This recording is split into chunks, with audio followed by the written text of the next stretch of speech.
Shalom sahabat mitra Rema. Hari ini kita akan sama-sama mendengarkan firman Tuhan yang terambil dalam Injil Yohanes 6 ayat yang kelima yang berkata demikian. Ketika Yesus memandang sekelilingnya dan melihat bahwa orang banyak berbondong-bondong datang kepadanya, berkatalah ia kepada Filipus, "Di manakah kita akan membeli roti supaya mereka ini dapat makan?" Demikianlah firman Tuhan. Dan firman ini akan sama-sama saudara dan saya renungkan di hari ini yang saya beri judul Kendala dan Kendali. Saudara yang saya kasihi dalam Tuhan Yesus Kristus, ketika saudara dan saya ada di dalam satu pelayanan, dalam pekerjaan, atau di dalam keluarga, atau di dalam kelompok sosial manapun, kita pasti akan berhadapan dengan yang namanya masalah. Kita pasti akan berhadapan dengan yang namanya kasus. Tapi kita perlu menyadari bahwa Yesus dan para murid juga mengalami masalah kasus ketika ada di dalam pelayanan. Waktu Yesus selesai mengajar, Yesus mau memberikan makan 5.000 orang lebih. Di sana ada masalah. Karena keputusan Yesus memberikan makan, tapi yang mau untuk makanan yang disiapkan itu tidak cukup. Terjadi masalah di sana. Nah, saya mau bawa saudara untuk melihat bahwa ketika kita menghadapi suatu masalah, kita harus tahu ada dua hal yang terjadi di sana. Yang pertama ada kendala, tapi yang kedua ada kendali.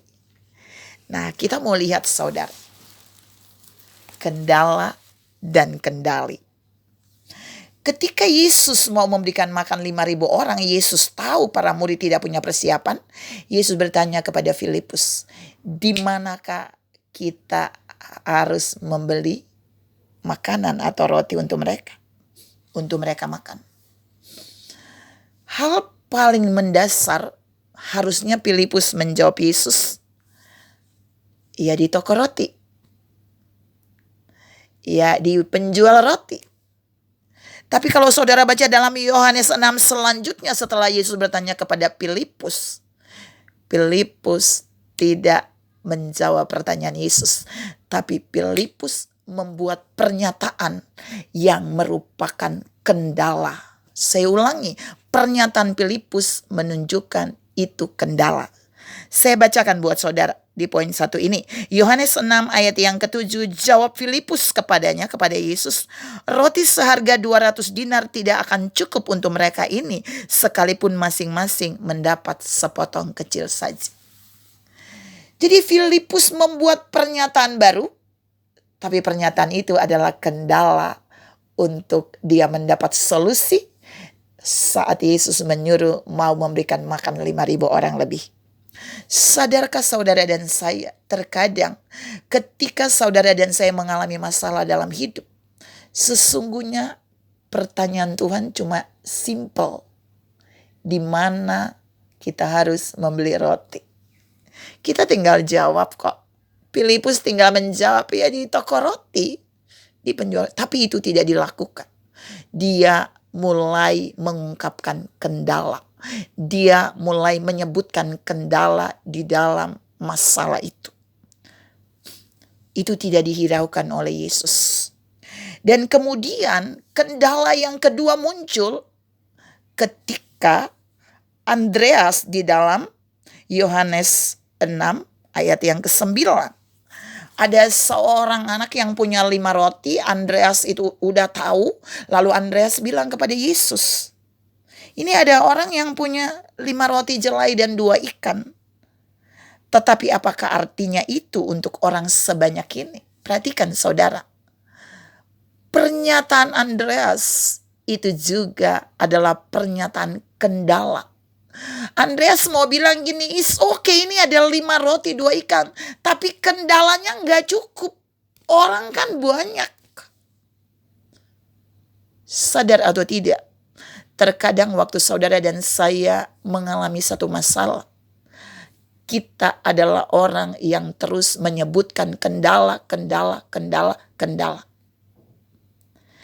Tapi saya mau pindah di bagian terakhir. Jadi ada dua kendala. Kendala yang pertama datang dari ucapan Filipus. Kendala yang kedua datang dari ucapan Andreas. Tapi perhatikan di dalam Yohanes 6 ayat yang ke-11, ini poin yang ketiga. Lalu Yesus mengambil roti itu, mengucap syukur dan membagi-bagikannya kepada mereka yang duduk di situ. Demikian juga dibuatnya dengan ikan-ikan itu sebanyak yang mereka kehendaki. Saya nggak mau menjelaskan panjang untuk bagian ayat ini. Tapi saudara perhatikan, di ayat yang ke-11, Yesus mengambil roti itu. Maksudnya apa? Yesus mengambil kendali, dia pegang kendali. Andreas dan Filipus tidak menyadari yang mereka sebutkan dari tadi, kendala, kendala, kendala, kendala, dan terus kendala. Tapi mereka tidak tahu, bukankah ketika Yesus memutuskan untuk memberikan makan 5.000 orang lebih, bukankah dia yang memegang kendali? Harusnya mereka tinggal jawab, di situ ada toko roti, gampang, dan seterusnya. Ataukah mereka tenang dan mereka bilang, oh Tuhan, kami gak mampu, Engkau yang pegang kendali, Engkau yang harus take over, ambil alih ini. Karena mereka terus mengatakan kendala-kendala itu.